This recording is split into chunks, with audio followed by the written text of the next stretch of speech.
Hey, everybody, and welcome. It is me, your songwriting partner, your co-producer, and as always, your friend, Joe Sebi. And happy Wednesday, guys. And Wednesday, as always, is our class that we like to call Picture This. Picture This is when I give you an image, a photograph, a painting, any kind of graphic image, and your job is to write a chorus to that photograph or painting or whatever it is. We've been doing this pretty successfully. We've written hundreds of songs based on the premise of this exercise, as I like to call it, but it's not really an exercise. It's, just another way to channel your creativity. A lot of times, and I say this a lot, but it's really worth repeating. When you're writing with people and you don't have a theme or no one has a concrete idea yet for a story idea, like a storyline or any kind of idea as a springboard, sometimes it's really cool just to find a photograph that tells a story without any words. And it definitely puts you on the right track as far as when you don't really know where you want the ideas to come from. There's nothing worse, like I say all the time, there's nothing worse than two people that want to write a song are staring at blank pieces of paper for an hour going, I don't know what to write about. I mean, do you have any ideas about what you want to write about? Not really, but, so this is kind of a nice way to, when I run out of ideas sometimes, or I'm not just hit with, a bolt of creativity, sometimes that'll happen. I'll be like, sweeping my kitchen floor and all of a sudden I'll hear a melody in my head and I'll see lyrics and I got to run to my phone or grab a pen and paper and write something, because I get that sheer moment of just that burst of creativity come out of nowhere. But sometimes you wish that would happen when you're in a writing session with people. Sometimes I'll be in a writing session with 5 people and we're looking at each other going, anybody have any ideas for a new song idea? Not music-wise, more or less, but more story-wise. I hear so much music in my head, it's very easy for me to come up with music. Not always easy to come up with lyrics or good lyrics, catchy lyrics, things that are catchy. And, when you're writing a chorus, especially a chorus, the first thing I always try to write in a song is a chorus. Sometimes that doesn't always happen. Sometimes I'll hear whatever lyrics. They could be part of the verse, part of the pre-chorus. But a chorus is always a definitive part that everybody sings along to. It should be simple, but it should tell a story. Of course, it's got to rhyme. You know that. You know the rules of this game. It's a hook, right? What does a hook mean? It means, like, what a fishing hook is. The fish bites the hook, you pull the fish up. It's a hook. It's catchy. That's what it means. A hook is the same thing as like a fishing hook. You want something memorable and catchy. That's why they call it a hook. So, a lot of times, like I said, there's nothing worse than 5 people or 3 people or even 2 people staring at each other, not knowing what to write about. Somebody might have a melody, but they don't have any words to put in the melody, or, it's not all laid out. Things come in little pieces, and then when you lay down that piece and you add another piece and another piece, it starts to take shape. But these Picture This exercises are great because they give you a place to start your creativity, And I always thought that it was cool, like finding pictures that tell you something without telling you. It's not just like someone staring at a camera like this, like a photo session. It's, they'll be very, you've seen the pictures I've picked in the past. So they're very thought-provoking, Sometimes I'll go into Google Images and I'll literally type in thought-provoking images and just see what pops up, or like sometimes like, a screensaver will pop up when when you haven't used your computer in a while, but it's on and it goes into sleep mode. Some go into sleep mode. Others go into like Google Images where they just show pictures of like, you know, Italy or, you know, a forest from an aerial view or something, you know, it's always something. So I thought, what a cool way to, you know, start a song, you know? So now remember this, there are no rules, but there are rules, but there are no rules in what you write about. Okay, so of course the rules are, like I said earlier, it's got to rhyme, it's got to tell a story, it's got to make sense.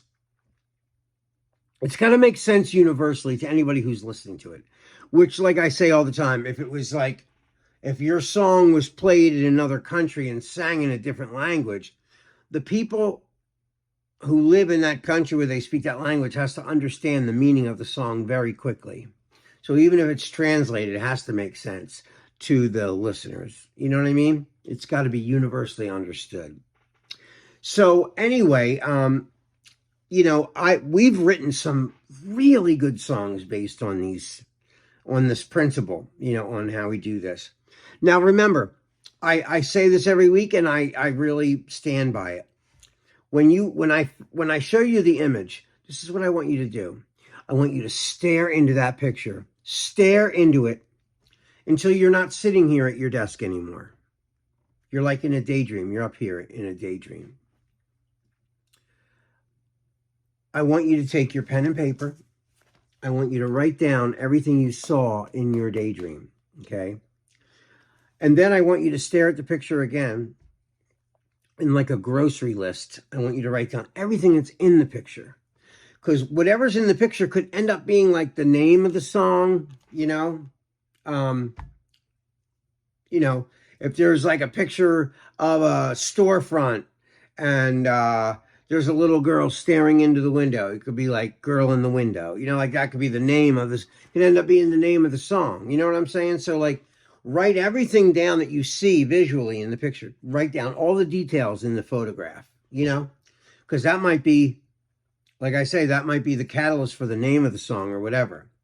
So anyway, guys, you know, I love everything that you guys have been writing lately. You know, when you send me your feedback and your lyrics to the pictures, a lot of you guys will send me the picture, and then underneath will be the lyrics you created for it, you know? And I love everything that you guys have been coming up with. I mean, really. Some of the things you guys come up with are better than the ones I end up doing, and I really mean that. Like I sometimes I'll read yours and go, "Wow, that's so cool." Like I think it hit the nail on the head better than I hit it, you know? But again, if it's a picture of a, you know, here's the thing. This is your world, your universe. You create whatever you want in there, okay? What I mean by that is, let's say there's a picture of a dog in the photograph. If that reminds you of your grandmom's dog and you write something about your grandmother, that's fine. That's okay. As long as it rhymes, as long as it tells a story and it makes sense, then it's fine. Whatever the picture makes you feel, it's right. Even if I don't think it has anything to do with the image, that doesn't matter. It set you up. And it was a catalyst for you to write something. And that's really all that matters. Okay, so without further ado, you guys, I'm going to show you the photograph that I picked for tonight's Picture This. So without further ado, here it is. Enjoy it.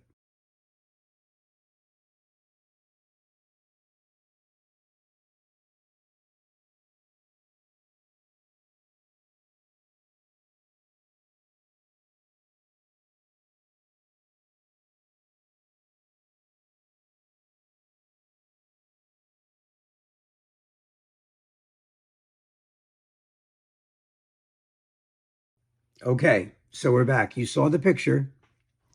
It's a mirror with a beautiful apple in the mirror's reflection. But we see the other side of the apple, and it looks like it's been eaten and bitten into, right?